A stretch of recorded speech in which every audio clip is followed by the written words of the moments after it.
We need to find this place or we'll be late. Make a left on Astrology Avenue. Oh, I'm sorry, I meant right.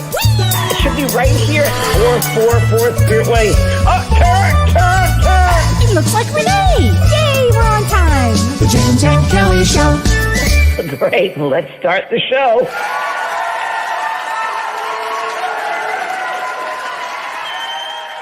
Why do you think it's so hard to let things go? Oh, such a great question. I'll tell you why. I think a lot of our wounds come from childhood. And when we're young, our deepest wounds can come. And I want everybody to remember this. If you can be cognizant of some of your wounds or one of your wounds, if you could even just pick one of your wounds, what age did that occur? Because if it occurred at 5, if it occurred at 8, if it occurred at 10, whatever age, you have to then ask yourself this.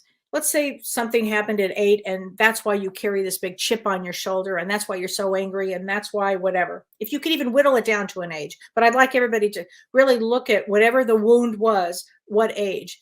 Would you want to let's say it happened at 8. Would you really want an 8-year-old running your life? Interesting. I mean, there's so many different topics here within this whole topic. There's so many different types of things. But I agree with you. Childhood is so important. The traumas, and I mean, as I often say, we come in very innocent in a way. And the adults to guide us, and the adults are sometimes pretty screwed up. Exactly. Then they put their stuff on you and their stuff. But nothing is impossible. It is actually very possible to come out of these chains that have binded you for a long time. Everything is possible with that. Don't you agree? I agree, but I think the person has to want to change. You have to want to change. And the first thing I'd like to do is say, set an intention. Yeah. Set an intention that you are going to be aware that you really want to make some growth in this lifetime, and you want to let go of some old wounds and old patterns. And because I think that an important part of that, of letting go of that, number one, is to know who you really are. One thing I was thinking to myself, this weekend, and I was talking to my friend Marianne about it, but I'm like, I feel good because I know who I am. I know who I am. And a lot of people don't know who they are. And I think you really first have to get to know who you are in order to start. Well, and that's the thing. You have to really go deep into who you are. What do you like? It might even start off simply. How do you like, I used to always quote this from Runaway Bride. How do you like your eggs? Because if she was going to marry this guy, he liked his eggs scrambled, or this one liked him hard boiled, or this one, and so she would go with that. She didn't have any self core of who she was, but it's really important that you know thyself. It's everything. Everything. It's your core. It's your source. Exactly. And your core is everything in this lifetime. To know yourself in your core. Just so true. I'm going to throw these things out to your therapist as well.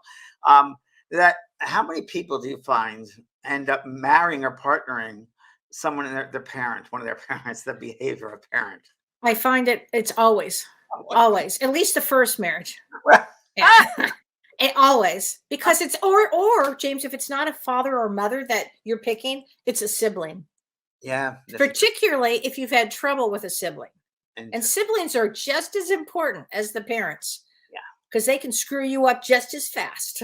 It's like coming into a family system. What?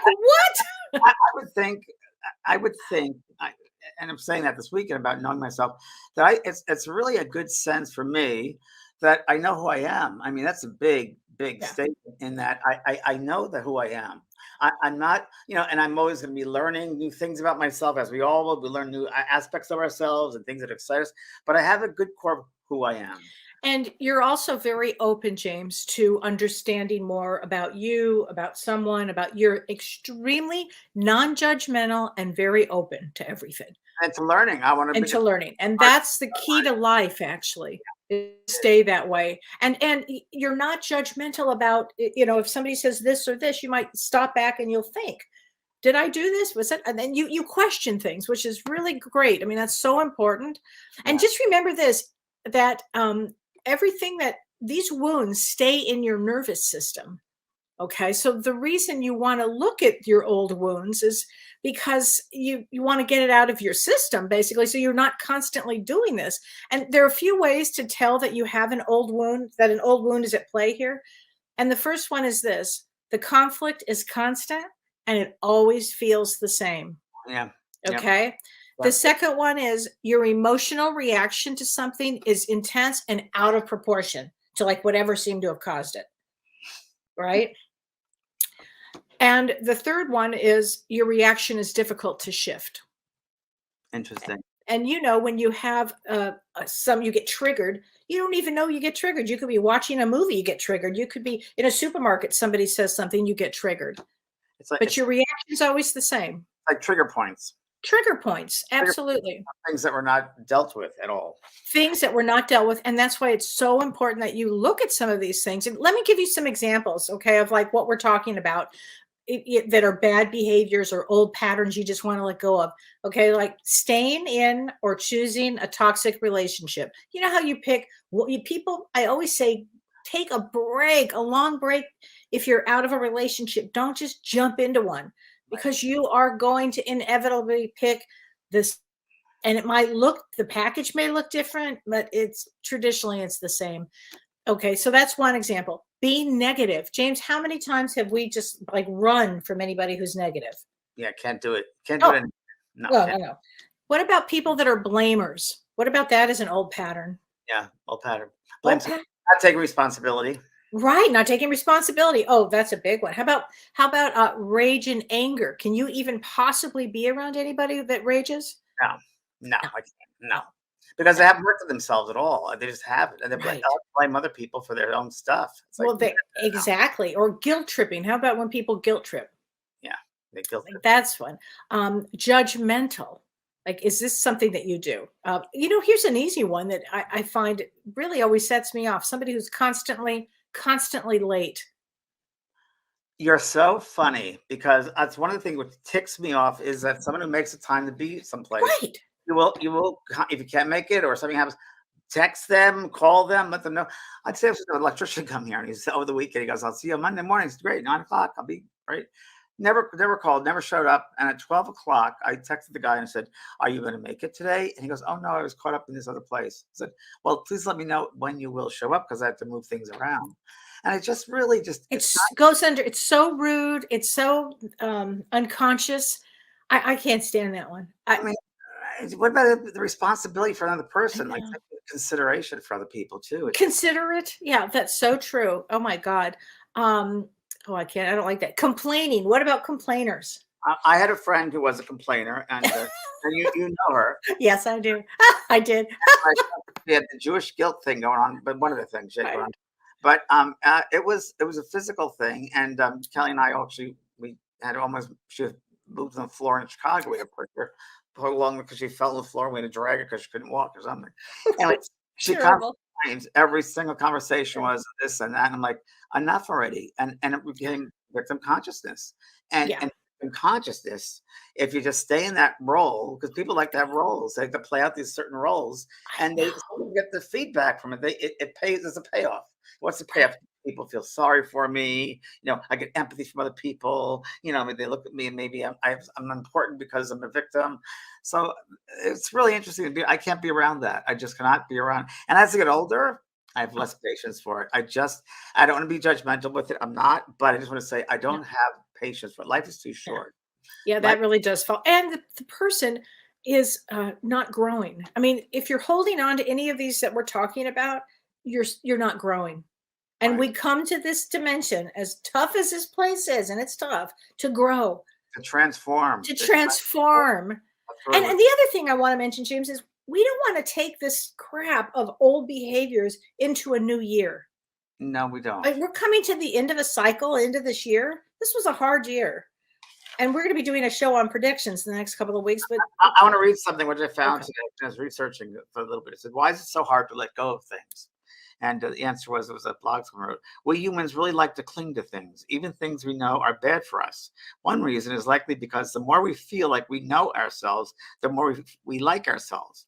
If we already know ourselves as someone who's in a relationship with a certain other person, we might not know ourselves as well as if that relationship ends. Or if we quit a job, even a job we hate, what will we do for a living then? Or or more Right. importantly, who will we be then? Because we're Right. looking for our job when we It's aren't. that's such the ego, right? Right. Knowing ourselves is such an important part of our well-being that letting go of something central to that way we see ourselves can be scary. We're uncertain of who we'll be or how we'll feel because we associate that, the Yeah. career, the relationship with who we are. And it's Yes. just so interesting Yeah. because it's funny. People think of me a lot in the television stuff, and they used to come up to me and they used to put me on a pedestal. I'm like, Yeah. who do you think I am? I'm not this person that you make up, and that's not who I Right. am. So one Right. lady said last week, can I hug you? I said, well, I won't break. You can hug me, sure. Oh, But people tend to do that. They tend to, yeah. make these illusions. Look at with a president who's a reality star. That's Right. a lot. Right. It's amazing what the human beings will do. So, as a result, we get stuck into clinging to both good and bad things in our lives, afraid to let go because that Yeah. becomes our illusion that we're living. And Yeah. as And yeah, it's such, first, second, third chakras. I mean, it's just keeps you in that mundane world instead of the spiritual world. It just kind of keeps you there, that's and exactly right. that's and you know why people stay, James? It's comfortable for them, and Because they get used to it. They get they're used to it. used to it. You Listen, know. I was married to someone for 23 years who lived in a box, and that Oh, box was yeah. we eat the same food on Wednesdays and I Thursdays. remember you would tell me that. You'd say, "Well, it's Tuesday. We're having enchiladas." Yeah, and meatloaf, and then I was like, Yeah, I remember that. and it's also it's interesting because it's a lot of it's fear based. It's all fear Yes. based. Oh, absolutely. It's fear Fear based. is a human emotion, and it's really created by the human part of us. Hmm. That Yeah. fear, that security. It's not our spiritual side because that's No. just love. There No. is no fear there. There's love there, and Yeah. you have to go deep into your spirit side in order to understand yourself, to know your soul. It's to Yeah. know your soul. Well, absolutely. And what you're saying is the one of the first things. So first you set your intention. Okay, I really want to pay attention and work on letting go of these old behaviors. And the second thing you do is you go inward. You go inward and you listen to this wise voice that you have. Everybody has a wise voice. Everybody has the part of them that knows the right thing to do, that knows what to do. Would you agree with that? Everybody has that.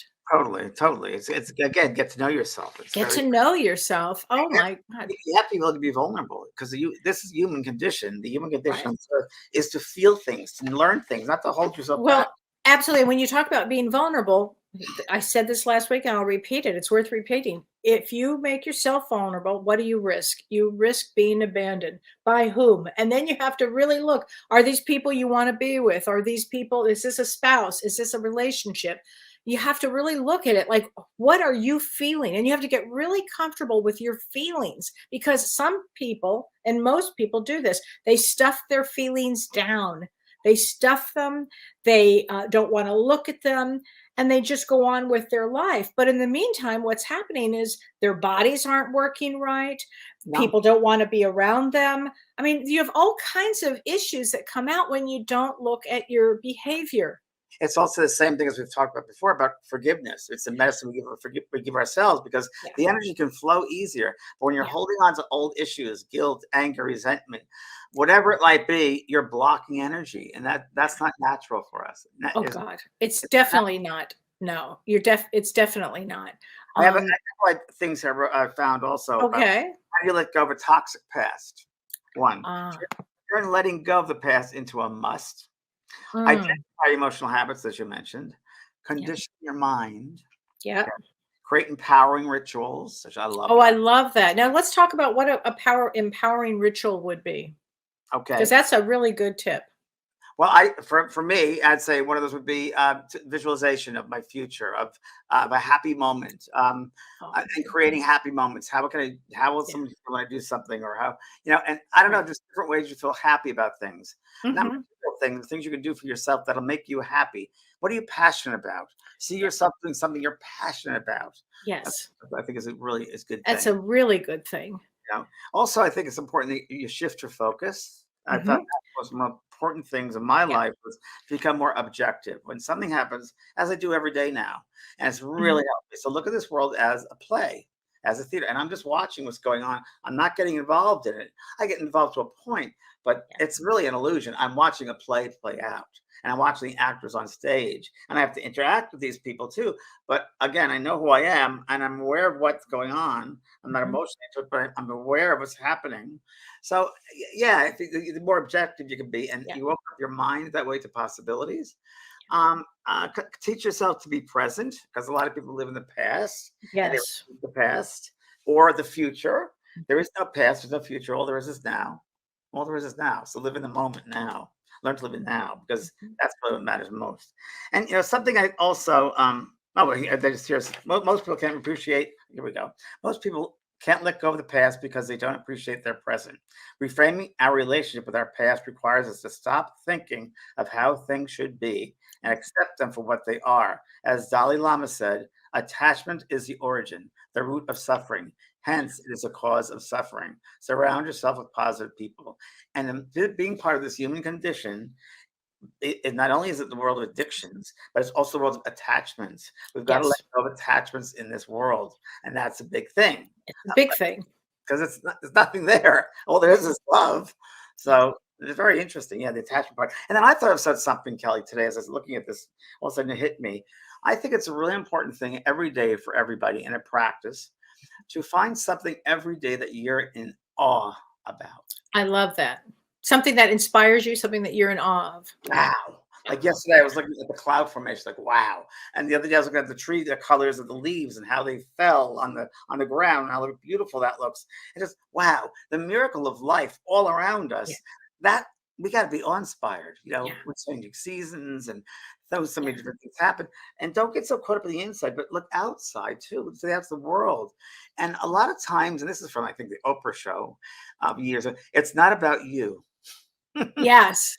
It's not about you. Right. Oh, what they do to me. It's not about you. Sometimes some people are having a bad day and they just act out, but it's not about you. And if someone acts badly to me, I will stop and say, excuse me, that's not allowed. Don't speak to them that way. And like when this guy, this electrician does show up, I will say to him in person, and he's a nice guy, but I will say, listen, my time's valuable as well as yours. And I really appreciate the respect. There you go. Perfect. Laurel Davies asks, what if others are determined to affect you that won't let go? Why do you let them affect you? You have the power. So why are you giving? Yes. And that's it right there. You have the power. Why are you giving your power away to this other person? That's the wrong thing to do. You got to empower yourself. They have nothing more than you have. You have. You're looking outside of yourself for power. Wrong. This is a great question. This is from Kim Ann Snodgrass. She says, James, at what age do you think you found that you liked yourself and knew who you were? 8 years old. There's that number again. 8. 8 years old. Tell me how that happened. I was always bullied, always, as a kid. My brother beat me up, and I was the shortest thing at school. I just always had a sense of who I was. I don't know what it was, but I was always had an excitement about life, imagination, great imagination, all those planets in Leo, the creative imagination. And I went to a Catholic school, first grade, 6 years old. It was tough. Never really played with people. I wasn't really, I didn't have a lot of friends. And second grade was worse. We have the nuns. And then I just became my own best friend. And I had a great imagination, great daydreaming. But at the 8 years of age, I kind of realized who I was. I kind of realized, in a way, so interesting, because I felt more of myself then, and very innocent. And I knew that I went to it, like I was at a Catholic school, but I didn't belong there because this wasn't my choosing. I knew that I didn't belong in this place. I just knew it. And I never fit in. I never felt like I fit in. No matter where I went, I didn't fit in. And you were comfortable with that. I'm okay with well, I'm very okay with that. I'm very okay with that. I don't want to fit in. I don't want to fit in. No, thank you. I'm unique. And everyone. Right. And it's so right. Uniqueness, and don't let anyone ever tear you down. Your uniqueness, no matter who you are, because you're made that way. You're designed that way, universally designed in your uniqueness, so that you can affect other people. That can lighten up your soul in some way. And that's God doesn't make mistakes. There are no mistakes. And in fact, one of the negatives about old patterns is somebody who's a perfectionist. Yeah, I was married to that. Yes. Oh, were you really? Oh, that's right. What am I saying? Triple Virgo. Come on. Yeah. God love you, everybody. Thank you. Take care, everybody. Okay. Bye. You've been listening to Both Sides Now and Beyond, featuring spiritual medium and master teacher James Van Praagh and spiritual medium and psychotherapist Kellee White. That was great. Maybe we changed some lives. And maybe opened up some minds. Which way do I turn? Right. I mean left. The James and Kellee Show.